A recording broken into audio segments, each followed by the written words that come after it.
Good morning, everybody, and welcome to the National Air and Space Museum. As part of World Space Week this week, we're going to be talking about space communications. And here to talk about NASA's space communications system is Badri Younes. Badri Younes is the Deputy Associate Administrator for NASA's Space Communications and Navigation. He's responsible for NASA's space communication and navigation infrastructure and services, as well as data standards and spectrum. Mr. Younes manages the SCAN program at NASA headquarters and oversees all NASA telecommunications and navigation projects and networks, including NASA's Space Network, the Near-Earth Network, and the Deep Space Network. Mr. Younes is also responsible for the development of enabling technology and capabilities critical to meeting the agency's vision for an integrated SCAN architecture aligned with NASA's future space exploration and science needs. Prior to returning to NASA in 2007, Mr. Younes was the DoD Director for Spectrum Management with responsibility for spectrum policy and strategic planning and implementation for the Department of Defense. Under his leadership, the Department has successfully negotiated major win-win agreements with the Federal Commission, the National Telecommunications and Information Administration, and the U.S. private sector. Mr. Younes' experience spans over 28 years of leadership in microwave and RF systems engineering and technology. He holds a master's in electronics engineering from the Catholic University of America. So let me introduce Mr. Younes. Please tell us about NASA's space communications networks. Thank you. Thank you all. Thank you, Jim, for this nice introduction. My thanks to the museum for hosting these events.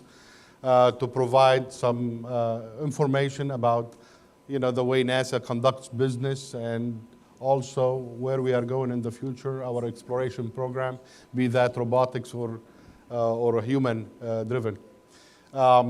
First, I would like to welcome you all here on this very beautiful day, autumn day in Washington, D.C. The weather has been nice, and hopefully you are enjoying your day. I'd like to commend all of you. Really, the young as well as a little bit older, for being here. It shows some curiosity within you. And curiosity is the main ingredient for exploration. We are all born as, as explorers. We try to discover our environment, our habitat. Some of us may go beyond. And some may travel and cross the seas, But exploration without communication, without feedback, doesn't give us any knowledge about what has been discovered. That's why communications is critical. So the space communications has been there since the inception of NASA. Late 50s, when was the start of the space race, we started to build these kind of capabilities that kept on evolving over time. And until today, and now we are looking at the future with NASA's establishing my office, my program, the Space Communication and Navigation Program, where since we evolved these capabilities over time, but these capabilities were dedicated to supporting specific missions. They didn't have much in common, So the cost of operation and maintenance has been escalating. And with NASA redefining its exploration program and the need to go beyond the near-Earth environment to deep space, hopefully pretty soon, around the 30s, to go to Mars, we discovered the need to take a look at all of our communication networks and try to redefine them, trying to optimize their capabilities while at the same time harmonize the way we do operation and maintenance, and integrate all of the capabilities into a single cohesive network of networks. Today I'll be talking about all of the networks, but I know tomorrow we have a gentleman from JPL, one of the NASA centers, will be talking about the deep space network. So I will not be talking much about the deep space network. I'll be focusing primarily on the near Earth network. I have a few slides to show you, if we can begin. This is definitely myself. 28 years. You cannot tell, I don't look that old. 28 years doing RF systems engineering, in the service of this country. I started with the Navy designing high-tech stuff to enable better communication as well as sensor capabilities. Then I moved to NASA, building ground stations for satellite communication. Then I went to the Department of Defense when they saw the need for me to be there to help in harmonizing the spectrum. The spectrum is the medium through which we communicate, and it doesn't have any boundary. So if all people try to transmit and communicate in a controlled way, in a non-harmonized way, they end up interfering with each other. There were a number of issues. The private sector was demanding more and more frequency bands for cellular telephony, for broadband communication, for Wi-Fi's, and so on. So there was contention for much of the spectrum that was used by the Department of Defense as well as other government agencies. So they called me there to harmonize the way we do things, to work with the agencies, the regulators, FCC and NTIA, to ensure that we have a good planned way forward to enable the private sector to get enough spectrum to meet the needs of the individuals and the commercial sector, as well as to enable the government to continue to operate and execute their missions successfully. Then when they established the integrated or the scan office, they called me back to lead this activity. And I don't do it alone. I have a bunch of great people, rocket scientists, as we call them, subject matter expert, extremely highly technical folks that are helping me in defining the roadmap, architecting the future for NASA. Next slide. So here we are going to touch on the space network, and also we'll be touching on the early communication means through which NASA used to communicate with whatever object we have in space. Can you begin the link, please?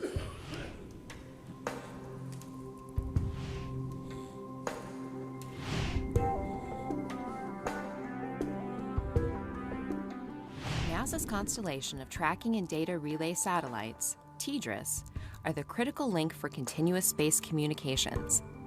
But it wasn't always this way. Before TDRS, NASA relied on a web of ground-based tracking and communication stations located around the globe. These ground stations use large antennas to receive early transmissions from space. The different orbits of these spacecraft determine the locations of ground stations, with the majority being centered around the equator. Sometimes even ships and planes that house antennas were used to fill in holes of coverage between spacecraft and user control centers. During this period, these early spacecraft only had a few moments to transmit their data to each station as it traveled on its orbit, passing from horizon to horizon. In an attempt to increase visibility with the ground, the number of these ground stations around the world multiplied. As time passed, these networks evolved and merged, but they often suffered from a variety of challenges such as regional weather and political instability. With the advent of the shuttle program, NASA began to see the need for an improved solution. The TDRS project was established to develop a constellation of satellites that would be designed to route data between the user spacecraft and the ground for critical NASA missions in low Earth orbit. The 9 TDRS spacecraft that have been deployed since 1983 have transformed the way NASA communicates. Each TDRS spacecraft is placed in a geosynchronous orbit, giving them a fixed line of sight with one of the TDRS ground stations. Today, TDRS spacecraft relay data between Earth-orbiting satellites and the dedicated TDRS ground terminals 24 hours a day, 7 days a week. 3 TDRS ground terminals provide a constant connection between the TDRS constellation and the user spacecraft's data processing facilities. 2 of these stations are located at the White Sands Complex in New Mexico, and the 3rd is located in Guam. Together, the ground stations in the fleet of TDRS spacecraft provide 100% global communication coverage, ensuring that data from dozens of Earth-orbiting missions is delivered on time, every time. TDRS provides a vital service to Earth science missions studying the evolution of Earth's climate and researchers postulating about the future of the Earth system. These missions are delivering data in real time about Earth events and processes vital to human civilization. TDRS communicates with launch vehicles as they send missions on their journeys of discovery. TDRS tracks their locations as they leave the launch pad, ensuring that engineers on the ground know that the vehicle is on the right course and is functioning properly. TDRS provides critical voice and video support to NASA's human spaceflight endeavors, including ongoing support of the International Space Station and its critical resupply vehicles. TDRS supports space science missions that investigate the farthest reaches of space, cataloging gamma-ray bursts, the birth of galaxies, and the early history of our universe. Through them, we can learn new information about the scope and scale of the cosmos. NASA is getting ready to replenish the fleet by adding the first of 3 new spacecraft to the constellation, TDRS-K. TDRS-L and TDRS-M will be launched in the coming years and join the constellation, ensuring that the critical lifeline of space-to-ground communication support will be available for many years to come.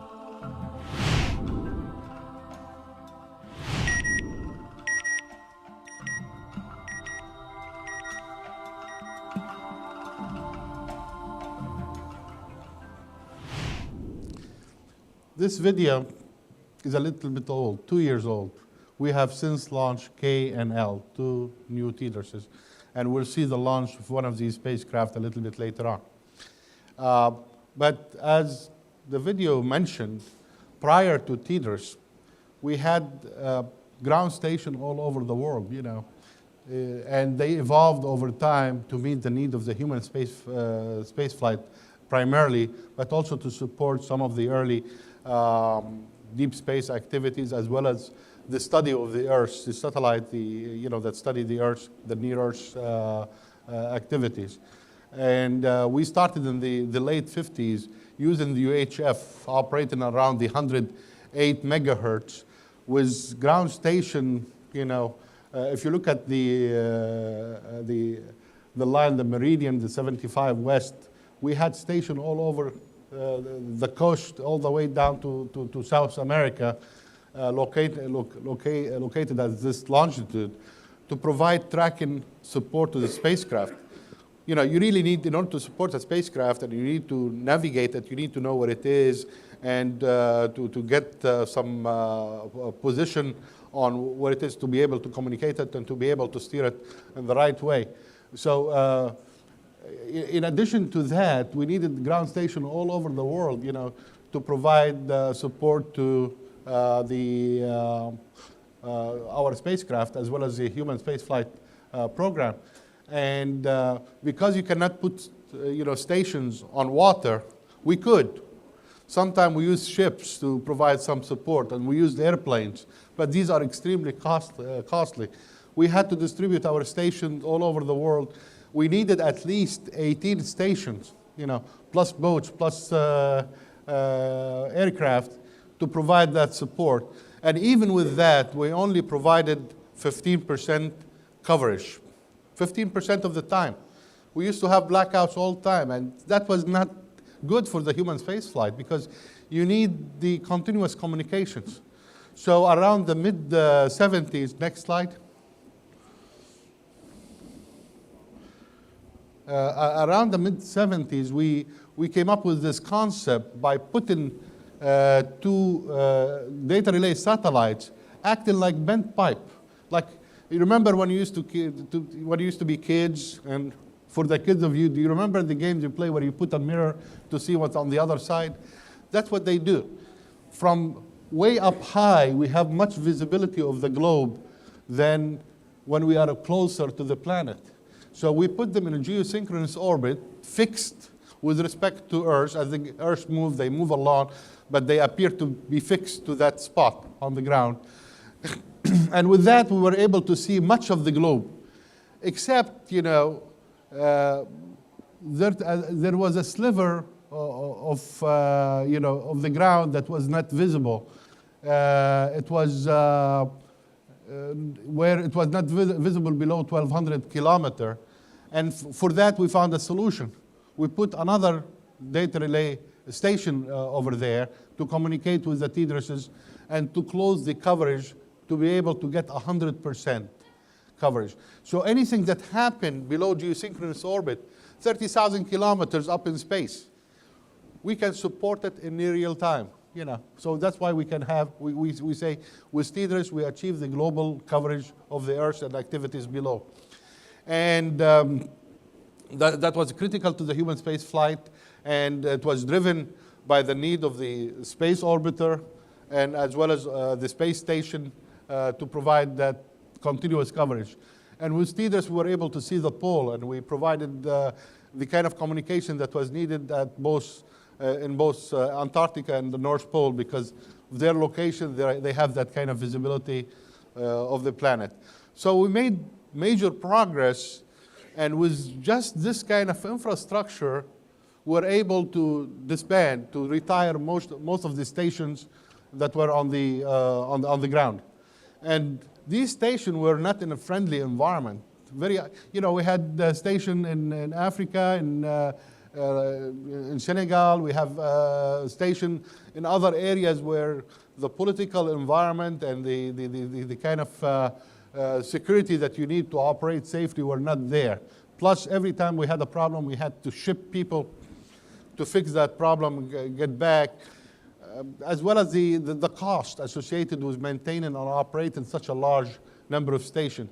So with the TDRS solution, we were able to find a cost-efficient solution. And that concept has proven so effective that we are still using it today. Much of the activities we do today, really has benefited from a 1970 concept. We haven't seen any better approach to replace that. Well, now, in looking at the future, looking at the needs of the future human space flight and the advances of technology, we are looking at this concept and trying to redefine it with something that will not just benefit NASA, will benefit the country as at large, as well as the commercial sector, and will show some results in the near future. And as you can see, this is one of the spacecraft that we have over in here and nearby in the just nearby if you want to use it. That's one of the early generation. Now we are on the third generation of these kind of data relay satellites. Next. So with the closure of zone of exclusion, as I said, we were able to achieve 100% coverage. Still, TDRS is needed for near real-time support of users. Like a spacecraft that lost its recording capability, it needed to transmit all time the data that it has, can be supported by TDRS. The Hubble spacecraft and other things, as well as the human space flight, they continue to rely 100% on TDRS, as well as all launch vehicles launched from the United States, they rely on TDRS.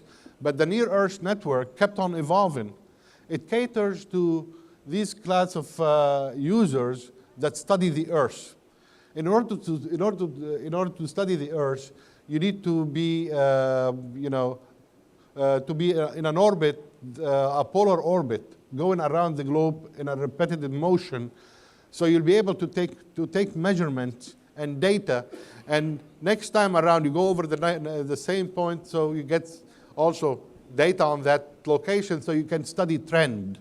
So for that, that's what all of our Earth observation satellites do. Those who are looking at the climate, looking at the water, the rainfall, the droughts, bacteria growth. We do all of this at NASA. Those who are, satellites that are looking at the melting of the ice caps and so on.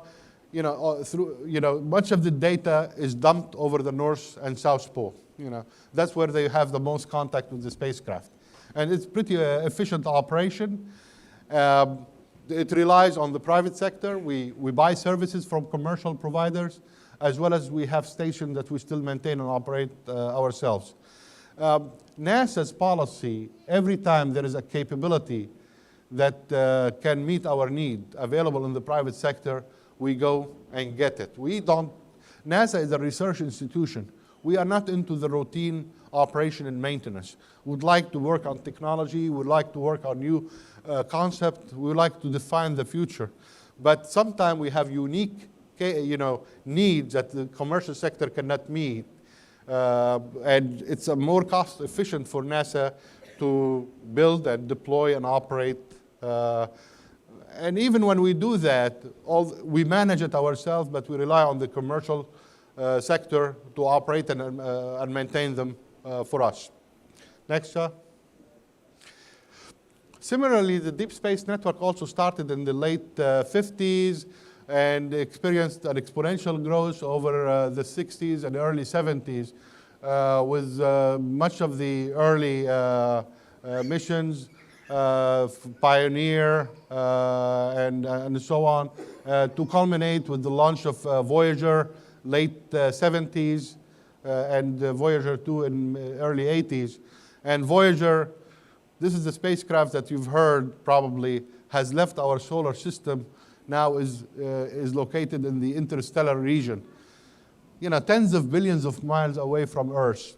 It transmits 100-watt signal, 100 watt, as strong as this light bulb. Yet from these billions of miles away, NASA has built the capability to detect the signal and to get the data. And we are discovering so many beautiful things, Really, they are so promising that justify the investment we make. And when you talk about NASA and the technology we build, whether we build it for human space flight or as well as our research spacecraft, doing Earth science or space research, the technology we develop get transferred to the commercial sector to benefit all of you.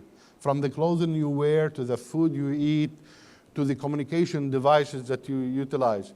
NASA has pioneered research and development to benefit the kind of human that we send up there, but also to benefit the average citizens. And that's what we do in space communications. The technology we do get transferred to the commercial sector will provide you with more enabling communication means. Next slide. So where are we today?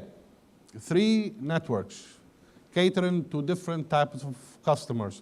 The Near Earth Network, as I said, catering to the Near Earth satellite, studying the Earth primarily, located in the North and South Pole, still with other stations, in between to provide full coverage for launch and support as well as for data collection.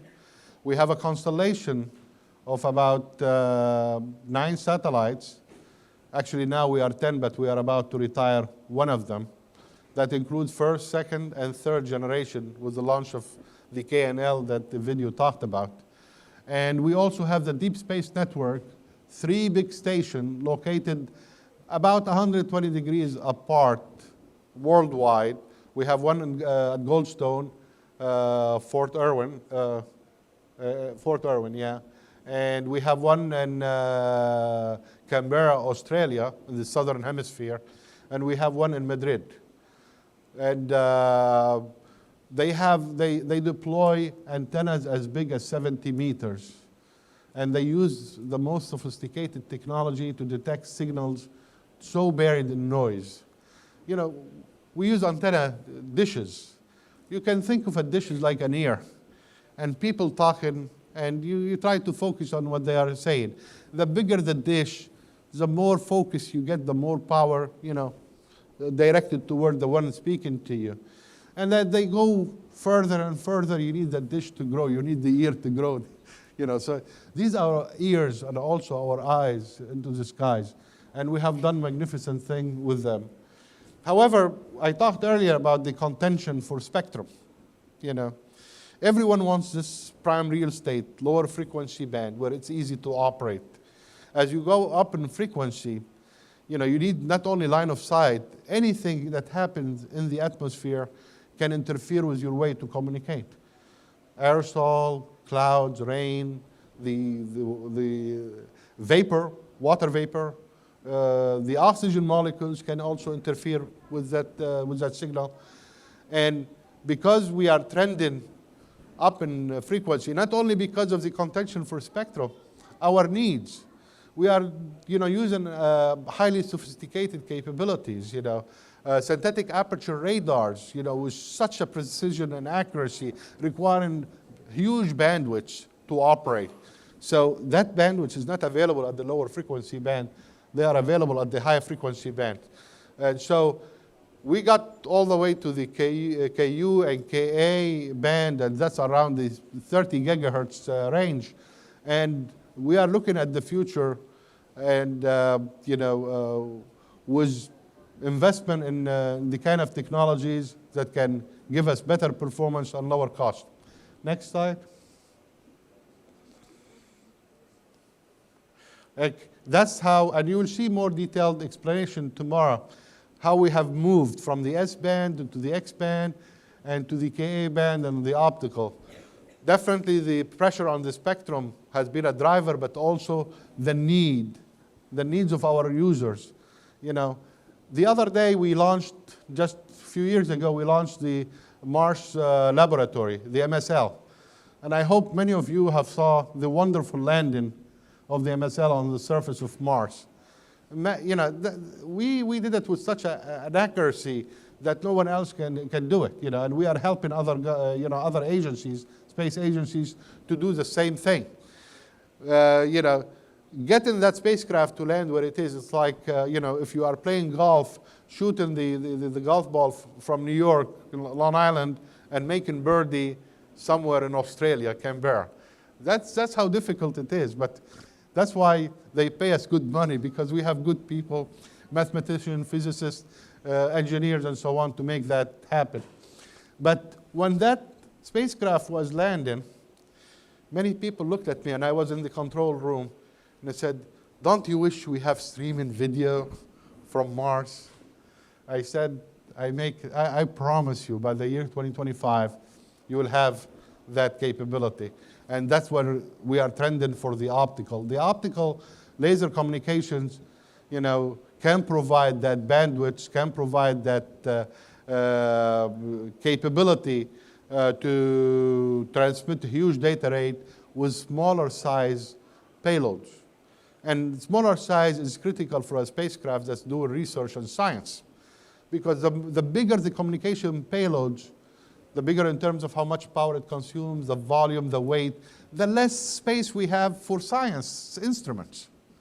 So I send the spacecraft to collect science. I don't want to burden it with a huge, bulky, power-consuming payload. So I want to shrink it as much as possible to allow for more science to take place, more instruments, as well as more data to be transmitted back, not to make the channel the bottleneck in our exploration program.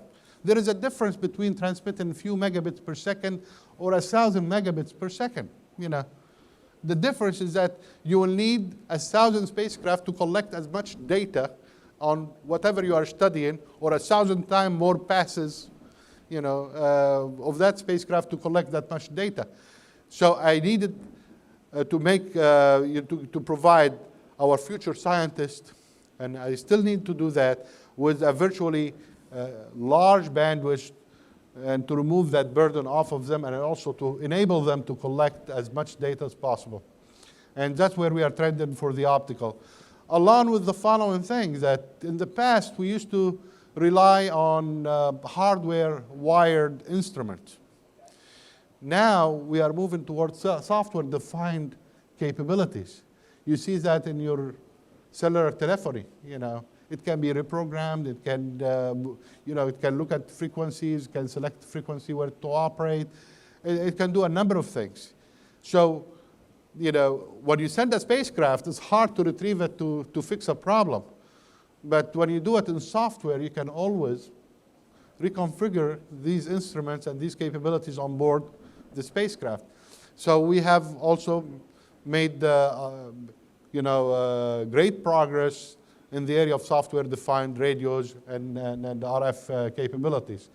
And actually, today I have a test bed on board the space station It has 3 radios operating in different frequency bands, as well as I have a GPS receiver, all in software, implemented in software, that has been helping the Air Force in optimizing the signal it uses for civil, civil frequencies, civil kind of activities, as well as helping us to define the most optimum waveforms to communicate and communication protocols.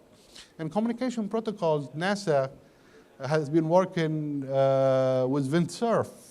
You all know the father of the internet, to define the internet of the future.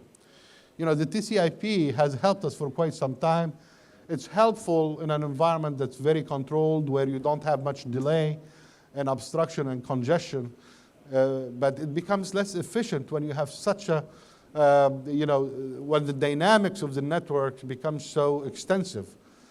And it does not help NASA, because if I'm to send a signal to Mars, it takes 18 minutes to get there and 18 minutes to come back. You know, the ACNAC, the acknowledging whatever of signal does not work. You know, TCP/IP does not work in such an environment.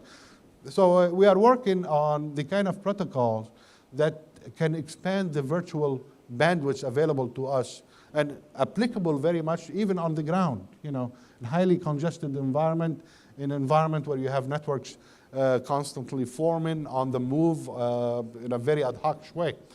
And along with that, you know, with the protocol, with the radios, and with the laser comm, we defined a vision for the future. It's going to rely on the light. And God once said, "Let there be light." And we did not listen to him back then, but now at NASA, we are listening. Lights hold a lot of much of the secret, the key to discovering the universe, and provide us the capabilities to really understand it better in a much, in a faster way. Next. So we, in 2007, we gathered all of these group of, the group of subject matter experts, our technical folks, and we asked them, architect the future for us and define the roadmap how to get there. What I asked them, I said, imagine yourself in 2040. Use your imaginations. After all, discoveries without imagination are hard to come by. You know, only people with imagination can discover new stuff, can explore, can imagine how situation is going to be based on facts, you know, on trending in technology and other things. You know, so I asked him, step 30 years down the road and imagine yourself in that environment and come back, tell me what you saw, and define the roadmap how to get there. And that's what they did. We established a roadmap. And they defined the technology that's needed to get us there.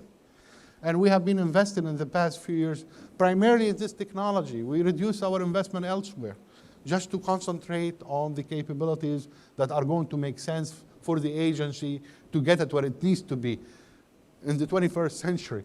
And you know, we are great believers in our ability to implement anything. Technology isn't within our grasp. All we need is just the people to conceptualize it, the people to formulate it, the people to go ahead and implement it. The know-how is there. You know, NASA is back into that can-do attitude, and we have a great example of that within the SCAN project. So we started with laser comm. What do we need for laser comm? We need to build the capability. Okay, let's go to the institutions that have the know-how. So we went to MIT, we went to Caltech, we went to other entities, and we started to develop this, the laser capability. And we built a spacecraft called LADI that we recently launched to the moon for LADI prime mission was to study the dust from the moon. You know, it was supposed to crash on the surface of the moon, and so the dust that comes out can be studied from Earth. But also it had on it our first payload that needed to be tested. We needed to see whether we can transmit data from all the way from there. And we were extremely successful, 622 megabits with a small aperture laser, 10 centimeter, and 1 meter aperture on the ground. In order to get this much data using RF microwave, we needed like about a 5-meter antenna and about about 20, 30-meter antennas on the ground. These are costly. There is a point, you can make things big, but there is a point where you cannot do them any bigger. The laws of physics, the cost aspect, you can build an infrastructure, a metallic infrastructure that can keep on growing, but there is a point where everything will collapse. Our 70 meters are our Eiffel Towers. We cannot make them any bigger. If we are to go any bigger, the cost would have gone much exponentially higher.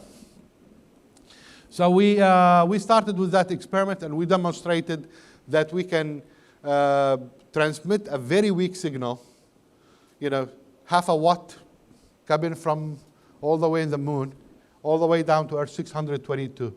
If you translate that in a near-Earth environment, it translates into tens of gigabits per second, because the moon is pretty far, 300,000 miles away. So if you're transmitting about 10 times less the distance, you should expect a geometric growth in the data rate that you can get on the, in close proximity, 30,000 miles and below. So, okay, we were able to demonstrate that we can do it.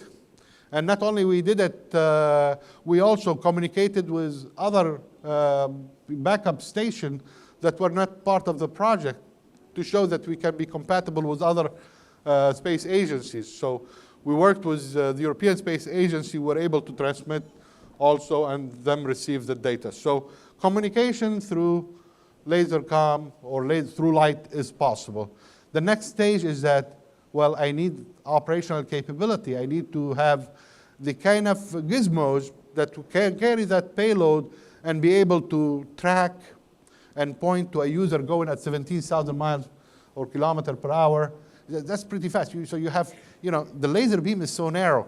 In order to affect communication, you have to have two narrow laser beams intersected, aligned. So you have to acquire the signal and point to that entity and acquire it. So we are in the process of demonstrating this capability by building the next chart. So we have something, laser communication relay demo. We wanted that concept to work in something that has been successful for us, providing real-time communication in data relay capabilities, trying to put these laser communication payloads on board data relay satellites to mimic the TDRS experience. And we are hoping to achieve data rates in the gigabits per second, and we are on our way to achieving that. We expect the LCRD to be launched around 2018 timeframe. So with that in place, we will gain not only the ability to communicate, but also the operational capability, such that we can optimize our design in the future to provide support to a large customer base. Next. So this is the scan technology. If we are to find a value for laser communication, it's definitely in the deep space environment, and we are already evolving that technology for deep space. I'm investing on the ground capabilities, and I'm partnering with the Science Mission Directorate, as well as the Science Technology Mission, Space Technology Mission Directorate, to build the payloads for deep space. And we are going to achieve this streaming video from Mars. I promise you that. I promise you will get the 600 megabit per second from Mars, not just few kilobits or a megabit. That's what we have been getting for the most, up to 6 megabits in the best situation. We are going to achieve the gigabits capability from Mars, and we are looking at the opportunity to demonstrate that. Now it's slated for the 2022 time frame, because that's when we are going to have an orbiter that will be orbiting around Mars. Once demonstrated, I'm going to keep the capability to provide operational support to activities on Mars. In the future, there will be dedicated data relay satellite using primarily laser communications in that environment to support the human exploration of that red planet. Next chart. T-minus 10, 9, 8, 7, 6, 5, 4, 3, 2, 1. Main engine ignition and lift off of the Atlas V with TDRS-L, building our ability to meet the growing future of communications in space.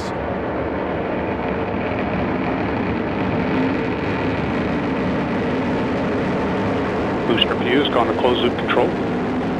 Pitch yaw roll program has begun. Vehicle body rates look good. Bus and battery voltages are stable. Tank pressures are as well.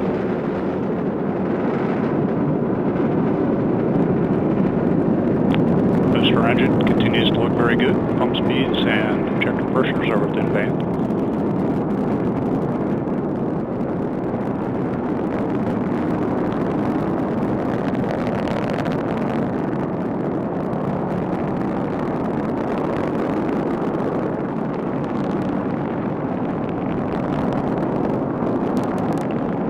Our roll program is complete. Vehicle body rates controlling right down the middle.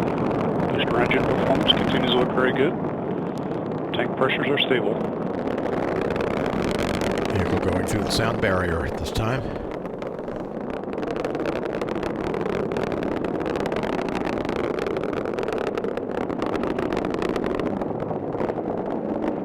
Mach 1.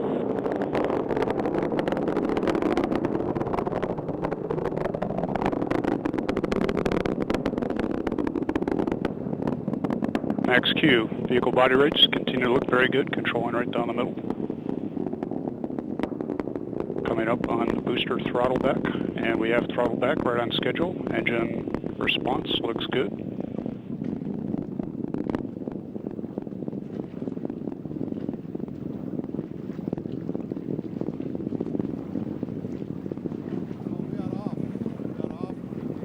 Booster engine performance continues to look very good.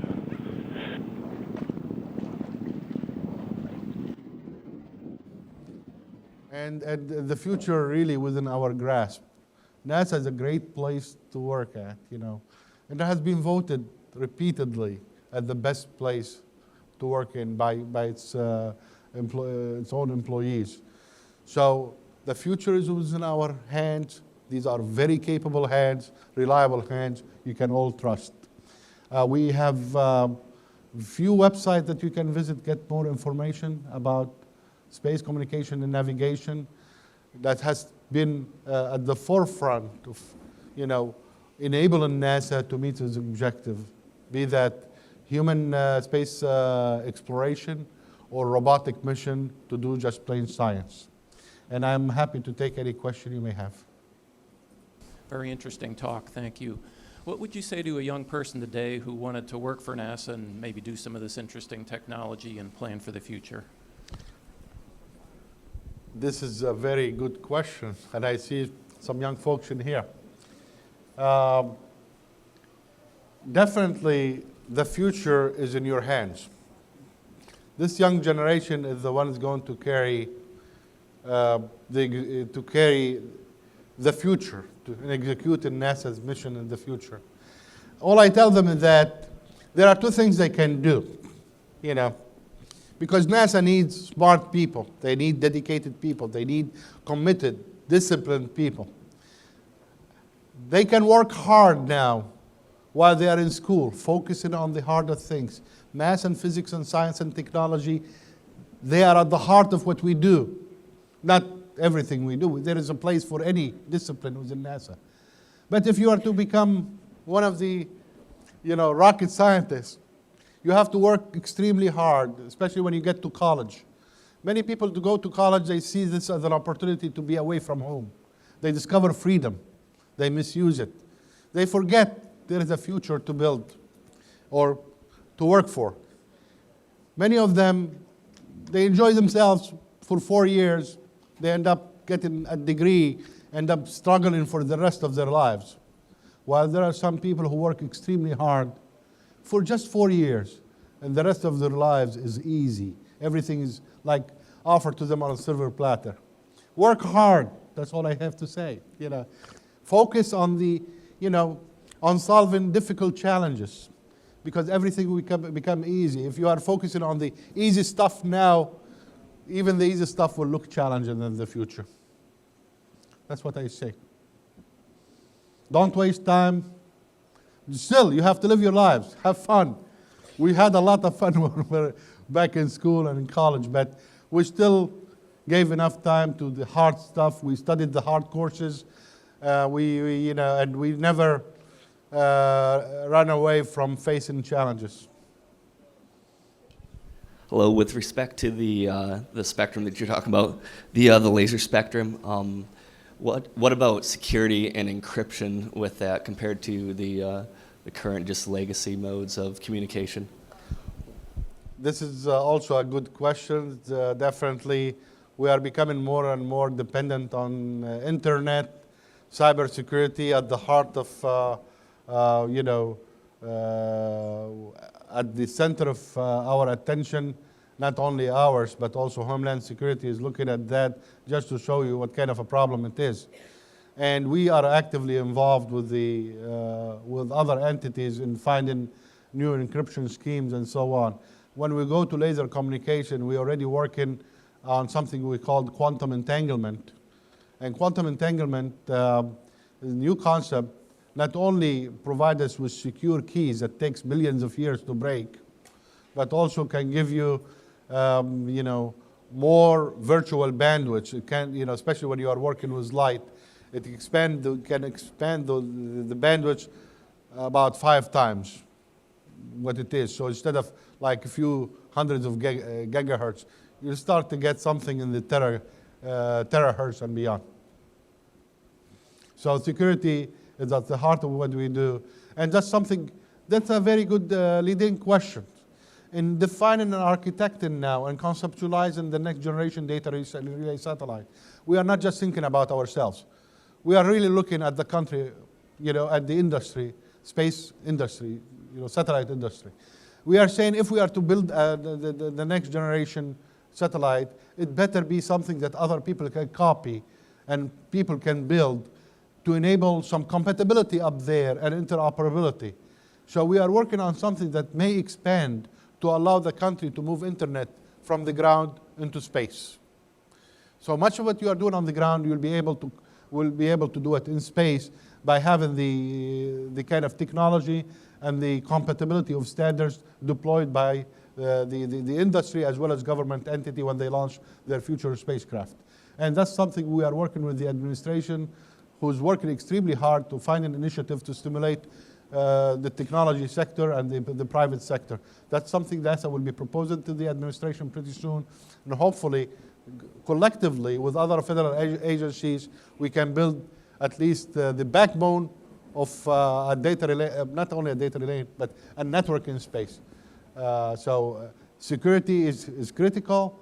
We'll keep on working it from a NASA perspective, because nobody wants someone else to command their own spacecraft, especially when you have a human safety and also the safety, the protection of the property. These missions some of them cost billions of dollars, to implement. And so we want to protect them. So security is at the heart of what we do. All right. Thank you, Badri. So that wraps this session up, but I'd suggest that when you go back into the museum, look at the space artifacts that you see out here on the floor. The human spaceflight missions, Mercury, Gemini, and Apollo, Shuttle, Space Station, all get communication services through NASA's space communication networks. If you look at the deep space missions, like the Viking lander. You mentioned that. On a daily basis, we provide support to over 100 spacecrafts. Primarily NASA-owned spacecraft, but we do support other government agencies as well as space agencies. On a daily basis, we pass through our systems, 20 to 30 terabits of data on a daily basis.